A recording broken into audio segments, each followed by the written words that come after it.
नमस्कार दोस्तों, अपनी पाठशाला चैनल पर आप सभी का हार्दिक स्वागत है। तो कैसे हो मित्रों? मैं आशा करता हूं कि आप सभी स्वस्थ होंगे, मस्त होंगे और लगातार अपनी पढ़ाई में लगे हुए होंगे। तो मित्रों, मैं फिर से हाजिर हूं एक नए टॉपिक के साथ में, और आज का अपना टॉपिक होगा 1919 का भारत शासन अधिनियम, यानी 1919 के एक्ट से संबंधित महत्वपूर्ण प्रश्नों को लेकर के। और मित्रों, ये हमारी जो क्लास है ये आपके लिए अध्यापक भर्ती यानी द्वितीय श्रेणी अध्यापक अध्यापक भर्ती, रीट भर्ती और राजस्थान में आयोजित होने वाली और भी अन्य भर्तियों से संबंधित ये कक्षा आपके लिए बहुत ही महत्वपूर्ण होने वाली है। तो मित्रों, चर्चा करें आज के पहले प्रश्न की।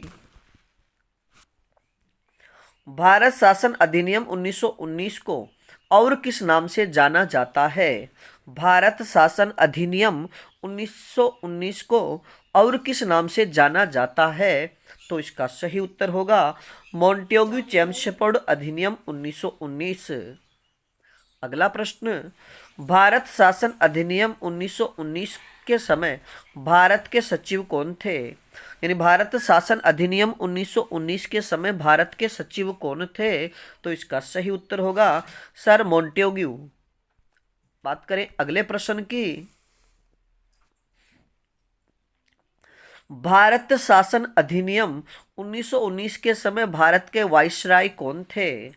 यानी भारत शासन अधिनियम 1919 के समय भारत के वाइसराय कौन थे? तो इसका सही उत्तर होगा लॉर्ड चेम्सफोर्ड। मित्रों, याद रखिएगा कि भारत के सचिव मॉन्टेग्यू और भारत के वाइसराय चेम्सफोर्ड के नाम पर ही ये भारत शासन अधिनियम 1919 को मॉन्टेग्यू चेम्सफोर्ड अधिनियम कहा जाता है।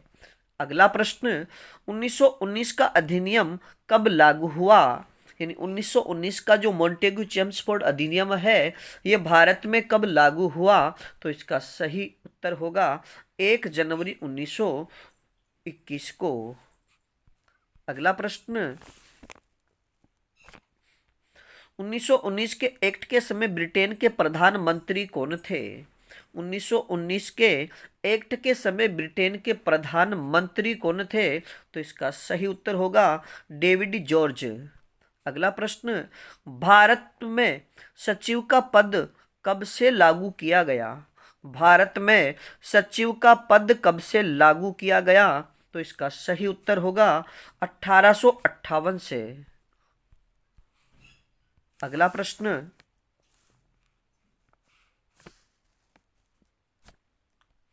1919 में गठित राज्य परिषद में सदस्य संख्या कितनी थी? 1919 में गठित राज्य परिषद में सदस्य संख्या कितनी थी? तो इसका सही उत्तर होगा 60। अगला प्रश्न, केंद्र में द्विसदनात्मक व्यवस्थापिका की शुरुआत किस अधिनियम के तहत की गई? केंद्र में द्विसदनात्मक व्यवस्थापिका की शुरुआत कब की गई? तो इसका सही उत्तर होगा 1919 के अधिनियम में। और मित्रों, याद रखिएगा कि केंद्र में द्विसदनात्मक जो व्यवस्थापिका है उसकी शुरुआत 1919 के अधिनियम में की गई।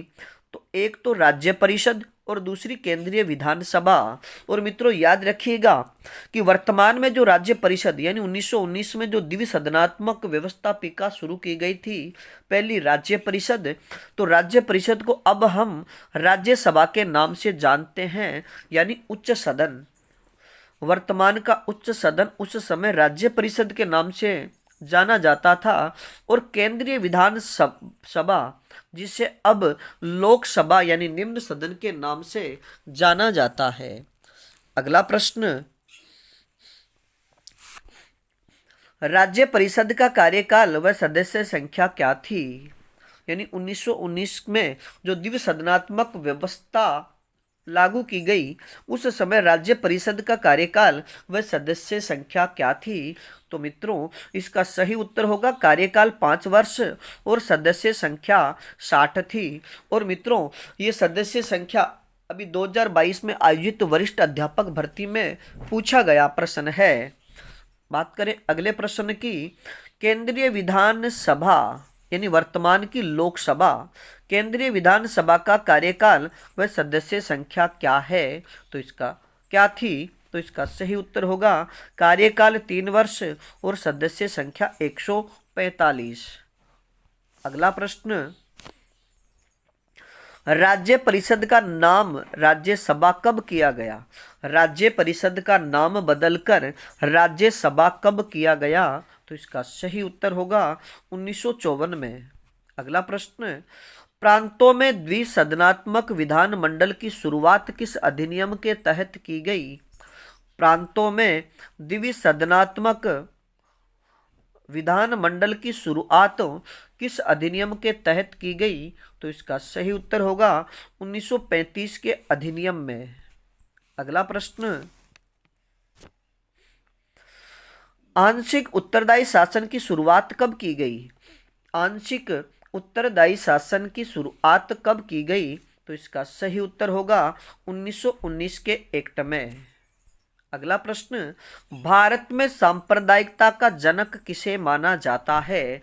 भारत में सांप्रदायिकता का जनक किसे माना जाता है? तो इसका सही उत्तर होगा लॉर्ड मिंटो को। मित्रों याद रखिएगा कि 1909 का जो अधिनियम पारित हुआ था, 1909 के अधिनियम में सांप्रदायिक यानी मुसलमानों को अलग से निर्वाचन की व्यवस्था की गई थी, इसलिए 1909 के अधिनियम को सांप्रदायिकता का जनक कहा जाता है, यानी मार्ले मिंटो अधिनियम को। अगला प्रश्न, 1919 के एक्ट में विषयों का बंटवारा किया गया। 1919 के एक्ट में यानी मॉन्टेग्यू चेम्सफोर्ड अधिनियम में जो विषय थे, उन विषयों का बंटवारा कितने भागों में किया गया या कितनी सूचियों में किया गया? तो इसका सही उत्तर होगा 2 सूचियों में। पहली सूची केंद्रीय संघ सूची और दूसरी सूची राज्य सूची। अगला प्रश्न, प्रांतों में द्वैध शासन की शुरुआत कब की गई? प्रांतों में द्वैध शासन की शुरुआत किस अधिनियम के तहत की गई? तो इसका सही उत्तर होगा 1919 के अधिनियम के तहत। अगला प्रश्न, केंद्र में द्वैध शासन की शुरुआत कब की गई? केंद्र में द्वैध शासन की शुरुआत कब की गई? तो इसका सही उत्तर होगा 1935 के अधिनियम में। अगला प्रश्न, द्वैध शासन के जनक माने जाते हैं। द्वैध शासन के जनक या जनक किसे कहा जाता है? तो इसका सही उत्तर होगा लियोनस कॉर्टिस को। अगला प्रश्न, केंद्रीय लोक सेवा आयोग का गठन किस अधिनियम के तहत किया गया? केंद्रीय लोक सेवा आयोग का गठन किस अधिनियम के तहत किया गया? तो इसका सही उत्तर होगा 1919 के अधिनियम में। अगला प्रश्न, केंद्रीय लोक सेवा आयोग का गठन कब किया गया? अधिनियम की बात करें तो 1919 के अधिनियम में केंद्रीय लोक सेवा आयोग का गठन किया गया, लेकिन भारत में केंद्रीय लोक सेवा आयोग का गठन कब किया गया? तो इसका सही उत्तर होगा 1 अक्टूबर 1926 को। अगला प्रश्न, भारत में सांप्रदायिक निर्वाचन की शुरुआत कब हुई? भारत में सांप्रदायिक निर्वाचन की शुरुआत कब हुई?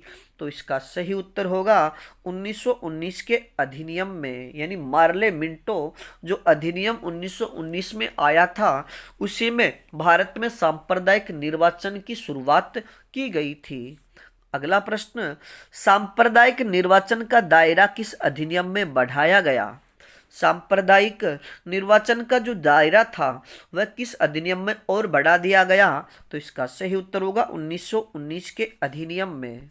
अगला प्रश्न, यूरोपियों, ईसाइयों व सिखों को पृथक निर्वाचन किस अधिनियम में दिया गया?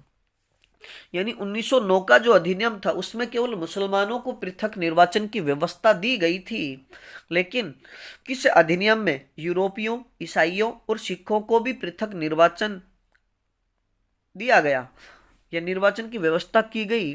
तो इसका सही उत्तर होगा 1919 के अधिनियम में। मित्रों बात करें अगले प्रश्न की, 1909 के अधिनियम की जांच हेतु गठित आयोग कौन सा था? 1919 के अधिनियम की जांच हेतु गठित आयोग कौन सा था? तो इसका सही उत्तर होगा साइमन कमीशन। बात करें अगले प्रश्न की, साइमन कमीशन का गठन कब हुआ? साइमन कमीशन का गठन कब हुआ? तो इसका सही उत्तर होगा नवंबर 1927 को। अगला प्रश्न, साइमन कमीशन भारत कब पहुंचा? साइमन कमीशन भारत कब पहुंचा? तो इसका सही उत्तर होगा फरवरी 1928 में। अगला प्रश्न, केंद्रीय बजट को राज्य बजट से अलग किस अधिनियम के तहत किया गया? केंद्रीय बजट को राज्य बजट से अलग कब किया गया? तो इसका सही उत्तर होगा 1919 के एक्ट में। अगला प्रश्न, भारत में आईसीएस की परीक्षा का प्रावधान किस अधिनियम के तहत किया गया? भारत में आईसीएस की परीक्षा का प्रावधान किस अधिनियम के तहत किया गया? तो इसका सही उत्तर होगा 1919 के एक्ट के तहत। अगला प्रश्न, भारत में उच्चायुक्त का पद सृजन किया गया, यानी भारत में उच्चायुक्त का पद किस अधिनियम के तहत सर्जित किया गया? तो इसका सही उत्तर होगा 1919 के अधिनियम के तहत। बात करें अगले प्रश्न की,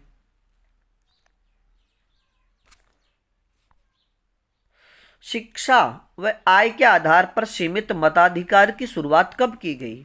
शिक्षा व आय के आधार पर सीमित मताधिकार की शुरुआत किस अधिनियम के तहत की गई? तो इसका सही उत्तर होगा 1919 के अधिनियम में।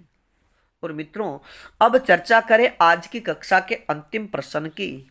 1919 के अधिनियम में कितने अनुच्छेद थे? 1919 के अधिनियम में कितने अनुच्छेद थे? तो इसका सही उत्तर होगा 135 अनुच्छेद और 4 अनुसूचियां। मित्रों याद रखिएगा कि 1919 के अधिनियम में 135 अनुच्छेद और 4 अनुसूचियां थी। तो मित्रों आज के लिए इतना ही, बाकी फिर मिलेंगे एक नए टॉपिक के साथ। तब तक आप अपने अध्ययन में जुटे रहिएगा, और इस श्रृंखला में अगर किसी प्रकार की त्रुटि हो तो आप हमें कमेंट्स में जरूर बताइएगा। अब अंत में आपसे यही कहना चाहेंगे कि अगर आप हमारे चैनल पर नए हो तो हमारे चैनल को सब्सक्राइब और शेयर जरूर कीजिएगा। धन्यवाद।